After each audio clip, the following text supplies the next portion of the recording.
Get out! This lobby isn't for your kind. That's what he spat at me, loud enough for everyone to hear, like he wanted to make an example. My name is Mia Brooks, and that was the day I was kicked out of my own hotel, treated like a trespasser by the people paid to protect my brand. 9 minutes later, those same employees would be locked out, fired, and left to explain to a lobby full of witnesses why the ground just vanished from under their feet. I remember the sting, how my sneakers squeaked on marble, how the early morning sun painted the Horizon Crest Hotel lobby in gold. I wasn't in a suit, no designer bag, just a black tee, fitted jeans, and the kind of confidence that comes from surviving too many rooms just like this one. I could feel their eyes, judging, measuring, searching for a reason to turn me away. And they found it. Or thought they did. The manager, let's call him Richard Voss, late 40s, salt and pepper hair, perfectly ironed shirt, didn't bother hiding the contempt. Next to him stood Amanda, the front desk clerk with a smile so tight it might snap, and Jay, who always seemed to hover behind, arms crossed, ready to back up the boss. Not a single hello, not a welcome, just an inventory of my clothes, my skin, and my worth, and I have a reservation, I said, sliding my card and ID forward, not flinching when Richard picked up my black card like it might stain his fingers. The penthouse. Name's Brooks. I saw him squint, saw the flicker of disbelief. Penthouse, huh? Are you sure you're in the right place? That was the first jab, and he wanted everyone in earshot to hear it. Amanda pressed something under the counter, her voice sharp as glass. Security, please come to the desk. We may have a fraudulent guest. Jay snickered, shaking his head. We see this a lot. Fancy cards, fake names, always hoping we won't check. You'd think it gets easier, but it doesn't. I kept my voice calm, too calm. I'm just here for my room. Not for trouble, I said, and I meant it, though I could feel the trouble already gathering, thick as humidity. Richard looked me up and down, then handed my card to Jay. Lock this up. Don't give it back until the bank verifies. Jay grinned, like he'd just scored a win, and slipped my card into a little safe behind the counter, slamming it shut. That sound, metal on metal, made me want to laugh and cry at the same time. I'd been here before, too many times. Honestly, when I was 24, dead tired after a business trip, a boutique hotel in Atlanta told me I didn't look like someone who belonged. I ended up sleeping in my car. That night, I started dreaming up the business that became Horizon Crest. And yet, here I was, being erased by my own employees, as if legacy, money, even ownership could protect me from a good old-fashioned gatekeeping. Richard didn't lower his voice for what came next. Your reservation is cancelled. We don't tolerate deception. You're holding up real guests. The words stung, but I forced myself to keep looking him dead in the eye. Around me, the lobby started to turn into an audience, phones out, whispers rising, a few guests glancing at me, at him, at each other, as if they sensed something off but weren't sure what to do about it.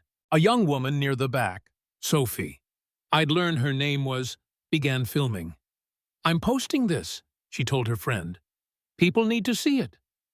Another guest, Marcus, started a live stream. I caught a glimpse of my reflection in the marble. My jaw was clenched, but my hands didn't shake. I wasn't leaving. Amanda leaned over the counter, voice like ice. You need to go, now, or we'll call the police. She was so sure of herself, so certain that her side of the counter was the only safe place to stand. Richard just folded his arms, daring me to fight back. For a split second, I wondered if I should. Just turn around, walk out. Who would blame me? Was I making a scene? Overreacting? Maybe this was just protocol. Maybe I was being paranoid. But then I remembered, being small never kept me safe. I remembered being 16, waiting for my parents in a hotel lobby, asked to leave because guests only, and that shame sticking to my ribs for years. I remembered a night in LA when I wore a navy pantsuit and still had to show 3 forms of ID while white guests waltzed past me to their suites. Every time I bit my tongue. Every time I made myself smaller. Nothing changed except the part of me that hoped. So I stood there, phone in hand, and called my assistant. "Tina, it's happening. Start the system audit." I kept my voice even, my back straight.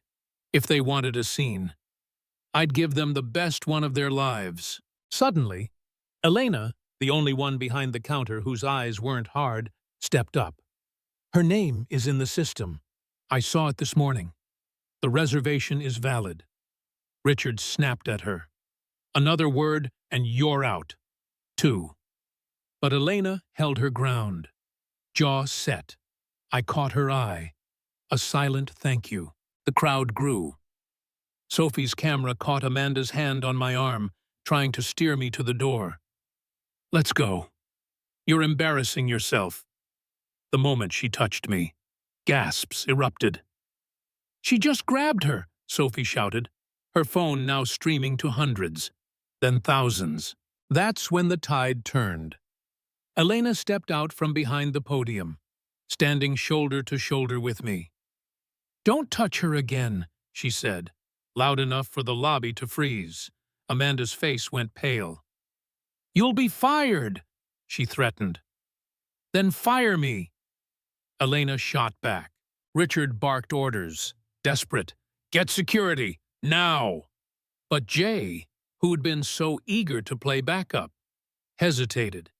He could see where this was going, even if Richard couldn't. Guests started to speak up, one older woman in a blue scarf. "I can't believe what I'm hearing." A man in a suit. "She's got her name in the system. What's the problem?" The crowd wasn't just watching anymore. They were picking sides. Inside, I felt something snap. Not fear, not anger, just a cold, hard line. "Jay," I said quietly, "return my card now." He leaned in, smirk fading. "Or what? Or you'll never work at a Horizon property again, not a single one." Amanda snorted. "You don't speak for Horizon." Elena spoke up, clear and steady. "She does." A beat of silence, then a question from the crowd. "Who is she?" Sophie zoomed in on my face. I took a breath, felt the old hurt, the old shame, give way to something steelier. "This lobby belongs to me," I said, voice calm, words cutting. Richard tried to salvage his authority, voice trembling now. "You're trespassing. You're a fraud. You don't belong here." But no one was listening anymore. Guests moved to form a half-circle around me, standing between me and the desk, as if to draw a line in the marble. And then, the final push, the moment that flipped the script for good. Elena, voice stronger than before. "This isn't the first time Richard's ignored complaints. I logged 3 last month. 2 were women of color, all dismissed." Richard turned beet red. Amanda looked for somewhere to hide. Jay actually took a step away from the desk, no longer so eager. I tapped my phone, put Tina on speaker, her voice ringing out for all to hear. "Terminate Richard Voss, Amanda Green, Jay Patel. Lock them out. Effective immediately." There was a pause. Then, one by one, their access badges buzzed red. No longer employees. No more power. The silence after was deeper than any shouting. Richard stared at his badge, like he'd never seen it before. Amanda let go of my arm, lips parted, hands shaking. Jay stepped back, lost. Elena opened the safe, hands steady, and returned my card, untouched, pristine. I thanked her with a nod, but the gratitude ran deeper than words. Guests started to clap, not loud, not wild, just a steady, measured applause, some for me, some for Elena, some for themselves. No one looked at Richard, Amanda, or Jay. They stood behind the desk, exposed, power gone. Richard tried, one last time. "Why didn't you say who you were?" I met his eyes. "I gave you every chance to treat me like any other guest. That was the test. You failed." As they filed out, their faces pale, reputations shattered, no one stopped them. No apologies, no dramatic exits, just the soft scrape of shoes on marble, the weight of their choices heavy on every step. The lobby didn't erupt. It settled. I stood a little taller. Elena began fielding complaints from guests, now her team to lead. For a long moment, no one said a word. But every face in that lobby knew exactly what had happened, and why it mattered. That day, I learned something I wish I hadn't had to. Silence protects the powerful, but standing up, even when your knees shake, is how you turn a lobby into a lesson. At JR, respect isn't a privilege, it's the only rule that matters.